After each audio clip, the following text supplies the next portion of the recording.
Hey folks, thank you for joining me again. I want to bring you a little video review of the Spyderco Superleaf that you see here. This is model number C140G. Now this knife is discontinued. They do not make Spyderco does not make the Superleaf anymore. So if you want one of these, if you like this design, if you've seen one before and you decided, or even after this video you decide you want to get one, act fast because there are very precious few places online that are still carrying them, and the price is only going to go up from here. It may level off, but the price does seem to be rising. So look around on eBay. You might find a few stragglers on Amazon. Maybe some of the usual knife stores online might have some, but move quick if you want one because, like I said a moment ago, they're going fast. This one is produced in Japan, Seki City, Japan, as a lot of Spydercos are. Uses their VG10 steel. And there is one variant of this knife. The original model this knife is based upon was the Superhawk, which had an identical handle, but the blade, instead of this leaf shape or drop point blade that you see here, had a hawkbill. So the blade was, had a very sharply curving sort of beak to it, and it was curved at the blade. So this one's a little bit different. And I think that most people will find that they'll really like this knife, and I think there's a few things on here that you might think were going to be uncomfortable. This one being the biggest culprit, or it just being ugly, but it's something that you get used to quickly and it's not at all uncomfortable. Even, I'd say my hands are medium to large size as far as gloves, and I have no problems with that little horn or hook that you see at the back there. I've owned this for about half a year, maybe a little bit over half a year, and I've used it quite a bit at home, around the house, and also at work quite a bit in the field. So it has been put through its paces significantly, and I'm pretty happy with it overall. Blade length is 3.4 inches. These are all the specs I'm going to give you are from Spyderco's website, and I rounded them off a little bit. 3.4 inch blade length, 7.9 inches overall, and when closed you're looking at 4.7 inches. Weight is 4.7 ounces, which is accurate. That matches my scale pretty well. Blade steel, as I mentioned, is VG10. As is typical with VG10 here in Southern California, I've not had too many issues with rust. Not a lot of opportunity for rust really with this steel. It seems to stay pretty clean without too many issues. Doesn't need to be oiled very often in my experience. Blade thickness is 0.156 inches, or a whopping 4 millimeters, which is very, very thick. And it's one of, that I know of, it's one of Spyderco's thickest knives. I think they've got a handful of others. The Techno, I think, might be a little bit thicker than this one. But it is a very, very thick blade stock, and it feels very robust. It feels chunky, but it does still slice very well. I'll mention that, and I'll get into that in a moment. That is a leaf blade, leaf-shaped blade, as Spyderco calls it, or even a drop point, almost a spear point, depending on what your definition of this blade shape is. And we, of course, have a full flat grind, as you can see there, and the edge does still get surprisingly thin, and like I mentioned a moment ago, it slices very well. Factory edge seemed to be right around 20 degrees per side. I didn't ask Spyderco specifically, but when I took it to the stones on my Spyderco sharp maker, it seemed to line up just right. So it might be a little bit fatter, maybe 22 degrees or something like that per side, because when I went to the 40-degree stones on my Spyderco sharp maker, it matched up pretty well and sharpened quickly. The edge bevel is pretty symmetrical from the factory. It's pretty even from one side to the other. I think one might be a little bit wider than the other, but it looks pretty good. Overall fit and finish is really nice, as is typical with a lot of Spyderco's Japanese knives. I haven't had to sharpen it too many times, despite using it a lot at work. The VG10 holds an edge pretty darn well. It has been fully sharpened through both sets of stones on my sharp maker, as I was talking about a moment ago, and it has been stropped many, many times. There's still a little evidence of the factory edge on there. You can see a little bit of the original serrations, little micro serrations or striations at the edge, but not too much of that is left after a handful of sharpenings. The handle is black G10 over skeletonized stainless steel liners. And as far as the construction, how it's put together, you have a Torx size 10 screw at the pivot as well as the pocket clip, and then you have two T6 screws for the body, and one of those has another screw, a matching mate on the other side there that's also a T6, and then the other one, like the pivot, just has a rivet there. That is an open back or open pillar design, so it's very easy to clean. You can stick a napkin or paper towel or a rag right through and pull it right out the other side, which is always handy. I'd say the texturing on the handle is light to medium, very similar to the Paramilitary 2. So it's not super aggressive, but it has just the right amount of grip. I'm really happy with this level of texturing that Spyderco uses on a lot of their knives. For those of you interested, we do have a little bit of jimping at the spine of the blade where it meets the handle, a little bit on the compression lock, and then some at the blade choil there. All very effective, not too aggressive. It's not going to cut you up, it's not going to scratch you up, but it does give you a little bit of added grip, which is always nice. Overall comfort is pretty good, and I think that the one thing that's probably going to throw a few folks off is that, like I mentioned before, that weird little horn, that hook there at the base of the handle, but it has not been a problem for me. The only part of this knife that I find to be slightly uncomfortable, at least as far as grip, is this little portion here, the little ramp at the spine of the blade. If you ask me, this should have either been rounded, sort of smoothed off. Let me see if I can get it to focus in there. It's sort of, I wouldn't say it's a sharp angle, but when you go to put your thumb against it, you feel it immediately. I think that this either should have been rounded off or just sort of smoothed out in a longer straight line. And I believe the reason it is where it is because when you hold the knife farther back on the handle, it feels just right. The problem is we've got that beautiful blade choil, and as soon as you move your index finger into that blade choil, your thumb, at least mine, naturally wants to go farther forward on the blade. But that little edge, that little corner, is just a little bit of a distraction. I suppose if you were doing some heavy work without gloves, which I rarely do, you might have a little bit of a comfort issue there. And you can just move past it, but that doesn't feel very natural. It seems like right where I want to put my thumb is on that little angle point there, that little ramp. So that's one little thing about it that bugs me. It's not, has nothing to do with the handle. The handle, I think, is fantastic. It's just that weird little angle point. I'm not sure why Spyderco did that. In the farther back grip, like I mentioned, it feels fine. Go forward and it feels cramped, like you want or you need to put your thumb there, but it just doesn't want to sit there. It wants to move forward, and then you've got that little notch. So other than that, I think that it's very comfortable, and I've gotten used to it. It's one of those things that some knives are almost perfect. They've got one weird little thing or little issue that you might, you know, kind of sticks with you, but eventually you just sort of look past it. And that's how this one has been. Again, I would like that to be gone, but it's not a deal breaker for me, and I still think that this is a really excellent knife. It does have a lanyard hole, as you can see there, with a little bit of crud or fuzz that I now notice. This is suitable for either leather. If you've got some leather strand you want to fit through there, it's large enough to accommodate that, or even some 550 paracord. And if you've got the paracord, you could double it through there easily. We do have a pocket clip, as is common on most Spydercos, and it is tip up only, but it is ambidextrous, so you can flip it from right-handed carry, which is how this one is, to left-handed. I find the clip to be strong. I know some people don't like wire clips, and I'm not really sure why that is. I haven't run into any problems to where I've decided to swear them off or anything, but I've been happy with them on all of my Spydercos. This one is strong. It's easy to clip because of the smooth edge and because of the nice rounded surface underneath. It slips right onto your pocket but stays very securely. As you can see there, it's almost a deep carry clip.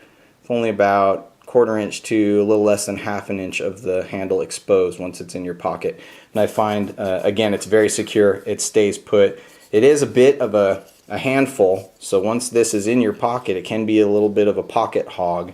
And if you have other things that you put in the same pocket as your knife, that might be something to consider. This would be something like the Mannix or one of the other wider Spydercos that seems to take up quite a bit of pocket real estate. Overall balance is nice. I know that doesn't matter to a lot of folks. If you're wondering if it's blade heavy or handle heavy, when you're holding it farther back in the handle, it seems to be perfectly balanced, at least in my hand. When you move up a little bit, it almost gets a little bit more so it doesn't really feel wacky or off kilter in any way. The opening mechanism is the, of course, Spyderco round opening hole, which is a little bit larger than on some of Spyderco's other models. This one is easy to open, barehanded or with gloves. I find both to be just fine. And then the at the pivot, there are actually, I'm not going to be able to show you in this light, but there are, you might be able to see them. See that white washing there? Some Teflon washers, one on either side of the blade at the pivot.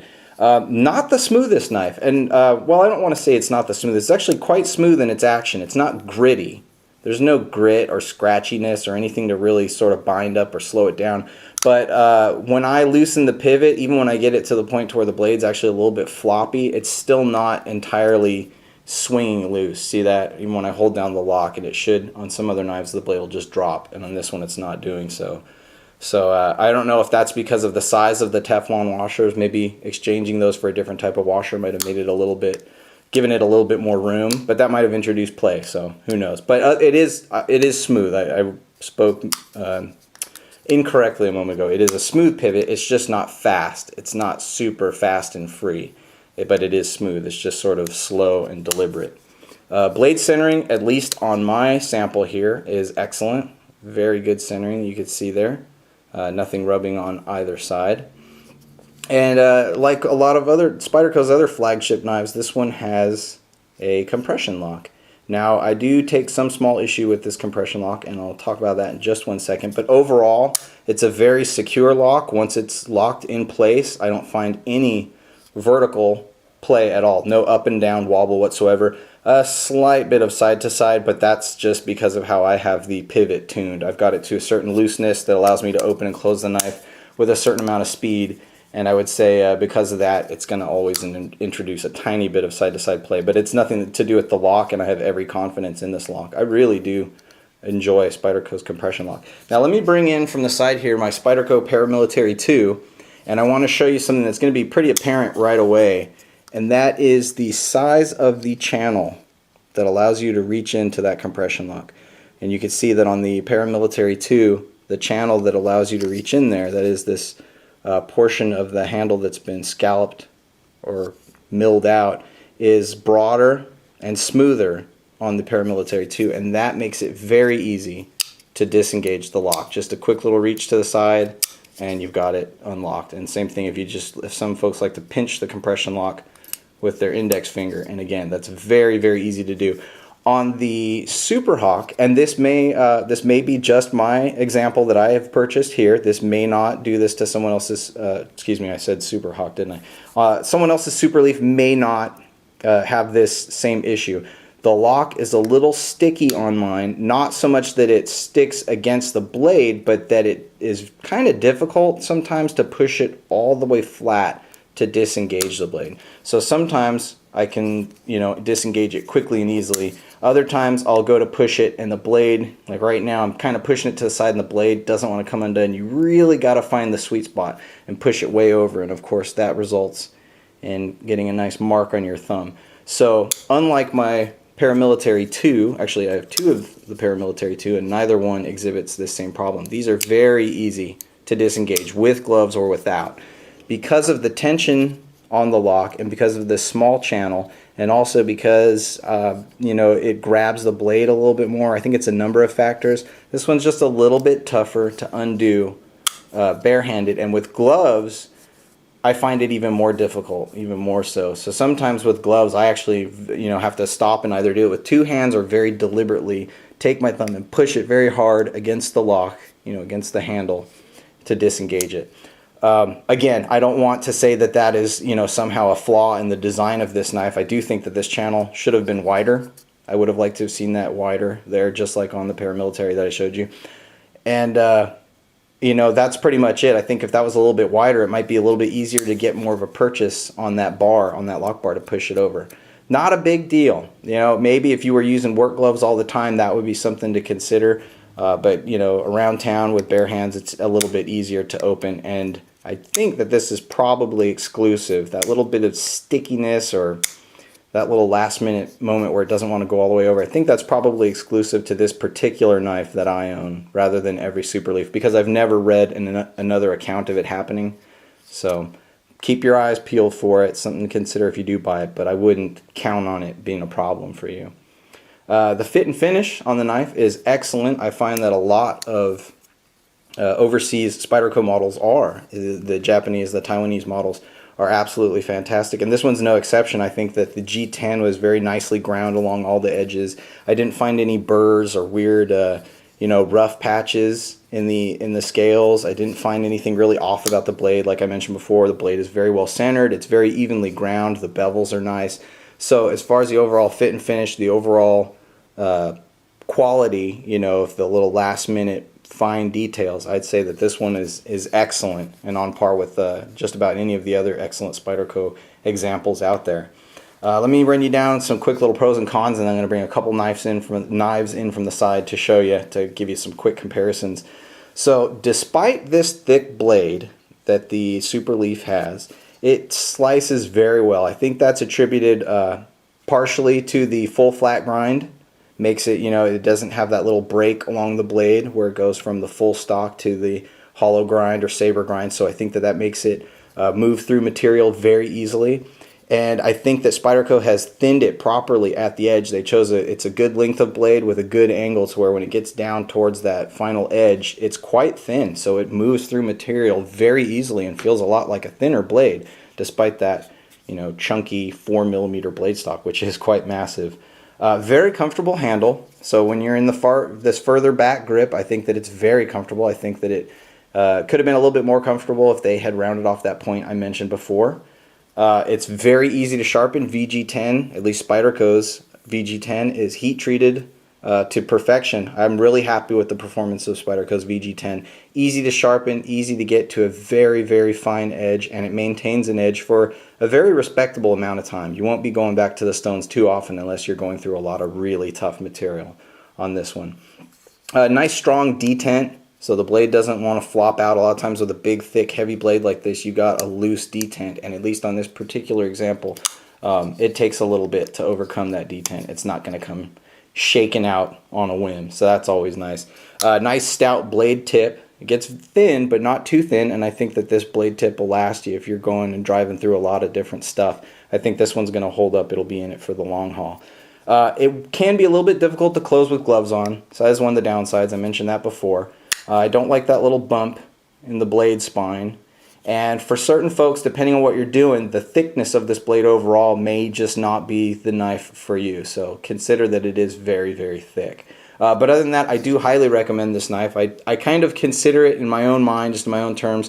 I think of it as sort of the, you know, the big brother or the kind of souped up monster version of the Paramilitary 2. They're obviously not identical in design, but when you consider, you know, the blade length overall, the blade choil that they both have, they've got the same very comfortable curve to the handle, so it just sort of fits right in my hands just right. They feel kind of similar. The only part between them that I think I would knock the Superleaf for is that little bump that I keep mentioning over and over. But other than that, I think that it's fantastic. Let me bring in a couple other knives to show you some quick comparisons. Now, I don't own any Striders. The closest I have to a Strider is this Buck Strider collaboration. This is the Buck Strider, I think it's the 889, it might be the 882, but it's the Tarani. I'm not sure how to pronounce that, Tarani. But this knife, to my knowledge, is very similar in overall size.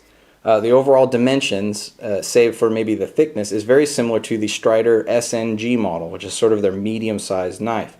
And when you hold these two up together, you can see that not only are they very similar in overall length, but the blade thicknesses are pretty darn similar too. In fact, the Superleaf might just be dead on exact same thickness. Might even be a little bit thicker. I don't know. We're talking hundredths of a millimeter. You know, they're real close. So very similar blade stock and a very similar blade shape. I mean, just this almost the same sort of spear or drop point to both of those. So if you have a Strider SNG or you know someone who does, that might make a good comparison for you. Similar handle size, they've both got that blade choil. The one thing that the Strider has an edge on to me is this little flat straight part across the back of the spine of the blade, because it means I can put my thumb wherever I want it depending on my grip, and I always like that. So that's that comparison. And then real quick, one other one. This is another knife that's considered a medium sort of hard use or heavy duty sort of knife, and that is the Zero Tolerance 0350. You can see that the handles are pretty similar in size, but because of the blade choil and because of the overall design of the Superleaf, I actually feel like I have a lot more handle real estate despite the fact that they're very similar. The 350, my hand feels cramped, like my smallest finger is going to kind of want to come off the end. That's probably just because we don't have this choil section here. Because of the flipper, your hand gets kind of pushed out of the way. So the Superleaf to me has a little bit of an advantage in the handle comfort area. I just feel like I've got a little bit more room. The blade you can see on the Superleaf is actually a lot thicker than the 0350. So for anyone that you might look at the 0350 and think, oh wow, you know, that's a hard use, that's a tough knife, it's got the thick liner and it's, you know, the big fat blade, it's very stout and thick. The Superleaf is every bit right up there. The excellent compression lock, the thick blade, the well built handle. I think that that this knife is every bit a hard use knife, at least just as much as the 0350. So I'd be very happy using this for an outdoor task, camping, hiking, something out on the trail, something where you need something chunky and dependable. I would say the Superleaf would definitely fit the bill there. So there you have it. The Superleaf from Spyderco. Once again, this is discontinued, so if you want one, act fast. Now would be a good time to hunt one down, track one down, put your bid on it, or get your purchase in and bring it home before you just can't find them anymore. Got a couple little things, small issues with it, nothing major. I still recommend it overall, and I think it makes a great alternative to some of the other companies' hard use, heavy duty, outdoor type knives. So be sure to check it out if you're interested. Thanks so much for watching, and I will talk to y'all soon. Bye.